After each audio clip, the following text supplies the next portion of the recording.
Thank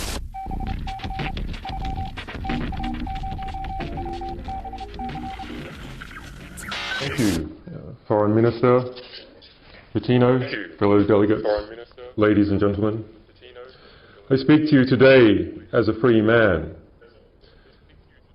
because despite having been detained for 659 days without charge, I am free in the most basic and important sense. I am free to speak my mind. This freedom exists because the nation of Ecuador has granted me political asylum, and other nations have rallied to support its decision. And it is because of Article 19 of the United Nations Universal Declaration on Human Rights that WikiLeaks has been able to receive and impart information through any media and any medium regardless of frontiers. And it is because of Article 14.1 of the Universal Declaration of Human Rights, which enshrines the right to seek asylum from persecution, and the 1951 Refugee Convention and other conventions produced by the United Nations, that I am able to be protected, along with others, from political persecution. It is thanks to the United Nations that I am able to exercise, in this case, my inalienable right to seek protection from this arbitrary and excessive action taken by governments against me and the staff and supporters of my organisation. It is because of the absolute prohibition on torture enshrined in customary international law and the UN Convention Against Torture that we stand firmly to denounce torture and war crimes as an organisation, regardless of who the perpetrators are. I would like to thank the courtesy afforded to me by the government of Ecuador in providing me the space here today to speak once again at the UN in circumstances very different to my intervention in the Universal Periodic Review in Geneva in 2010. Almost 2 years ago, there today, I spoke about our work uncovering the torture and killing of over 100,000 Iraqi citizens. But today I want to tell you an American story. I want to tell you the story of a young American soldier in Iraq. The soldier was born in Crescent, Oklahoma, to a Welsh mother and to a US Navy father. His parents fell in love. His father was stationed at the US military base in Wales. The soldier showed early promise as a boy, winning top prizes at science fairs 3 years in a row. He believed in the truth, and like all of us, he hated hypocrisy. He believed in liberty and the right for all of us to pursue it and happiness. He believed in the values that founded an independent United States. He believed in Madison, he believed in Jefferson, and he believed in Paine. Like many teenagers, he was unsure what to do with his life, but he knew he wanted to defend his country, and he knew he wanted to learn about the world. He entered the US military and, like his father, trained as an intelligence analyst. In late 2009, aged 21, he was deployed to Iraq.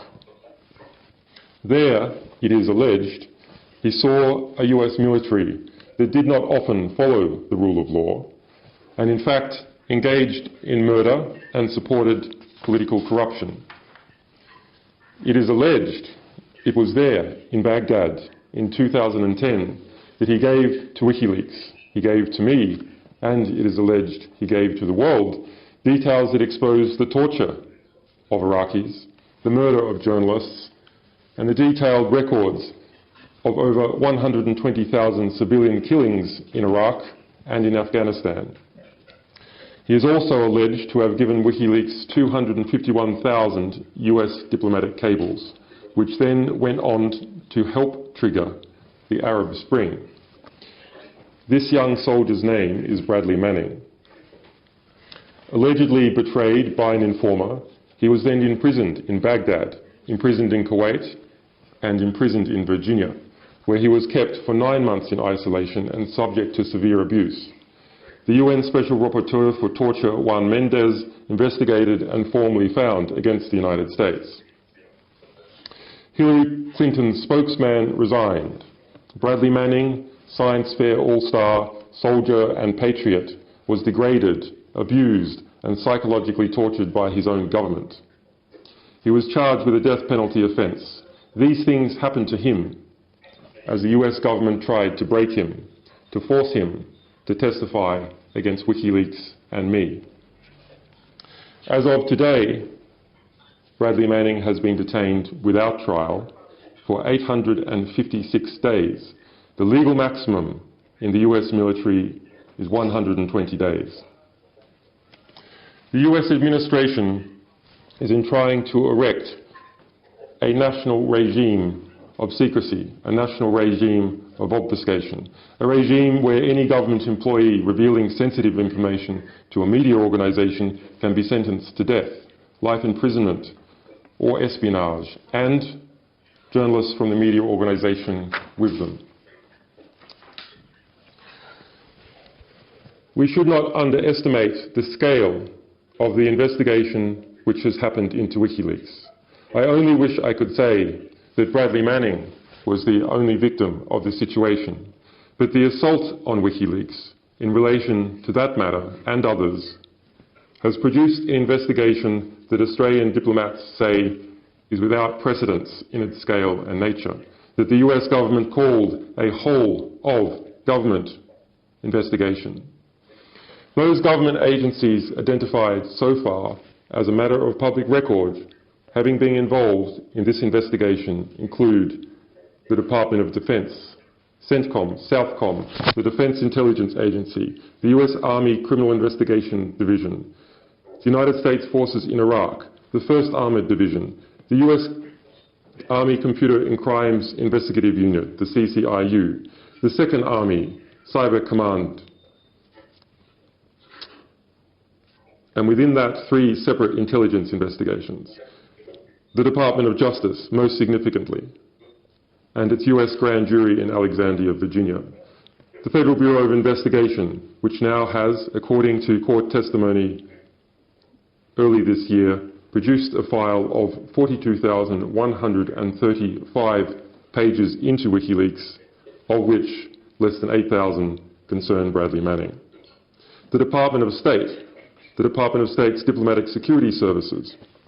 In addition, we have been investigated by the Office of the Director General of National Intelligence, the ODNI, the Office of the National Counterintelligence Executive, the Central Intelligence Agency, the House Oversight Committee, the National Security Staff Interagency Committee, and the PIAB, the President's Intelligence Advisory Board.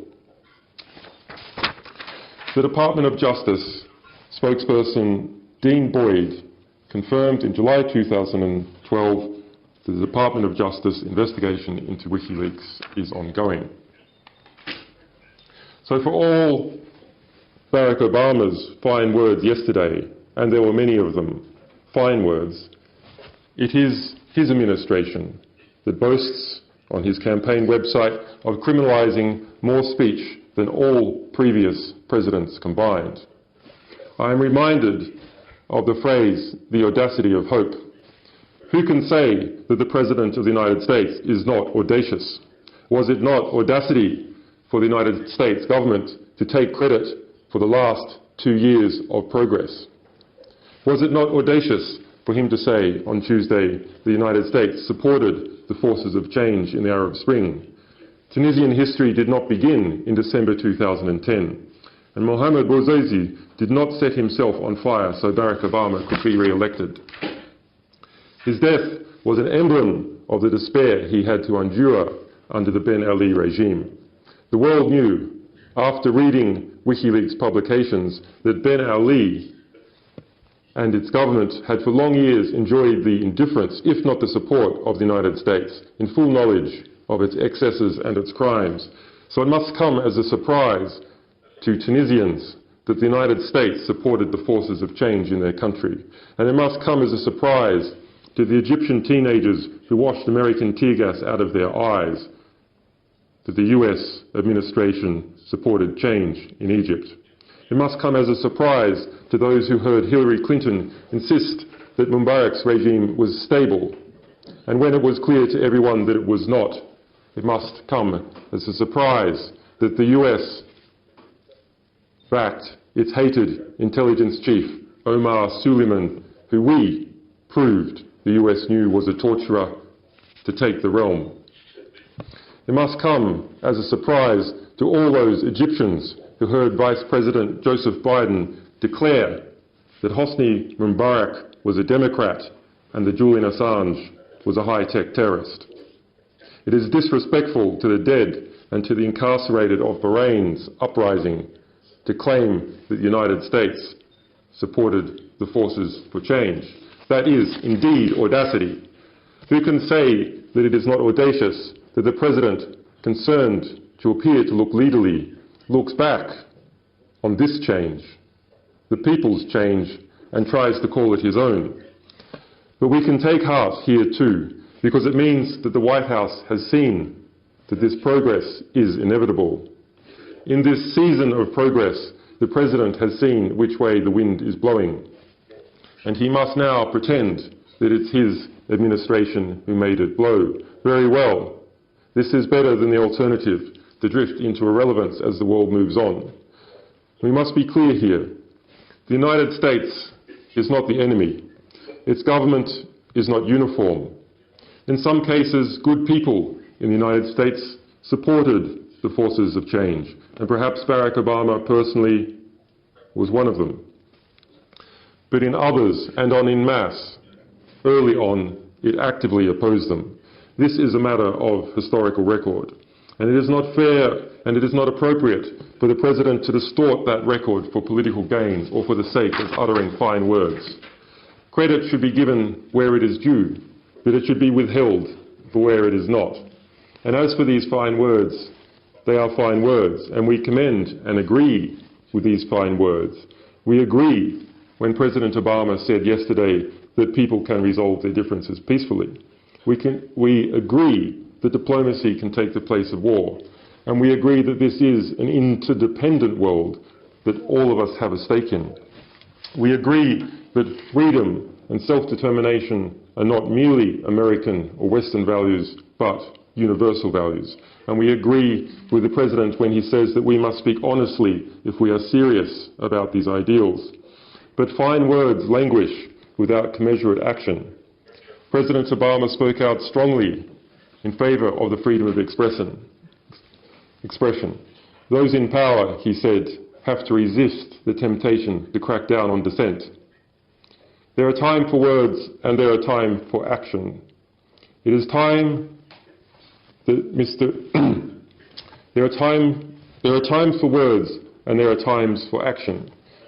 The time for words has run out.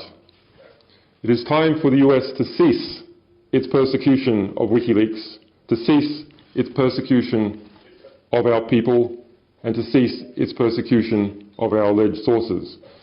It is time for President Obama to do the right thing and join the forces of change, not in fine words, but in fine deeds. Thank you. Fairfax newspapers that the US military has officially designated Julian Assange and WikiLeaks as enemies of the United States through declassified US Air Force counterintelligence documents. Now, in light of these reports, do you believe that this vindicates your decision to seek asylum in Ecuador? And what do you think this says of the statements made by the Australian and American governments regarding this issue? Those documents are now in full on the WikiLeaks website, just released tonight. They formed part of the submission that we made to Ecuador. We had those documents for some months, and of course we're very concerned about them, but it was necessary to conduct, because of the sensitivities of some of the people involved in that investigation, to prevent their release until more recently. But yes, I mean, I encourage everyone to read those. I mean, it's an unusual position that I am in and that our organisation is in, and yes, it is difficult sometimes, but it is also completely absurd. I mean, these claims against us are absurd. For example, that the US military should designate me and or WikiLeaks as the enemy in its formal investigation which carries a death penalty offence into a person who was alleged to have come to my extradition hearing. And in the same document, it speaks about the victim being that of society, when there is no allegation that any documents have been released or published by us. So I think that goes to the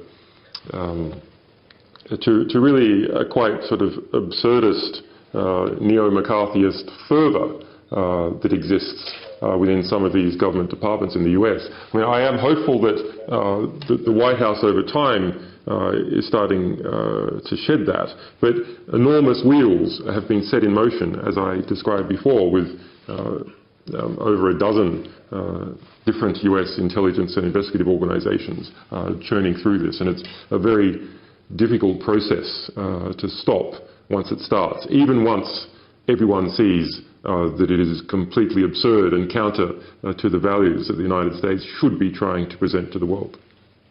David Biller from Bloomberg News. If Sweden can guarantee that you won't be extradited to the U.S., are you willing to give yourself up to the police? So I understand that there was a question on the guarantees that have been asked of Sweden. Thus far, both the United Kingdom and Sweden have refused to give any guarantee in any measure at all, and the United States. And my home country, Australia, has even refused to assist in asking them, rather unfortunately. These countries are part of a strong intelligence and military alliance, and it's just part of the reality of dealing with them that they do not like to put any roadblocks in front of the United States, and I think it will be quite a hard battle to do that. I think it would be correct and right that those countries do so. But the state-to-state negotiations are, of course, a matter for Ecuador, with which I and my legal team, of course, make representations, but ultimately it is a matter between states. I'm about to lose satellite time, so I understand that Kristen Hrafson, a handsome-looking gentleman with white hair, is up the front there somewhere. He is the WikiLeaks spokesperson, and he can answer questions in relation to me and the organisation.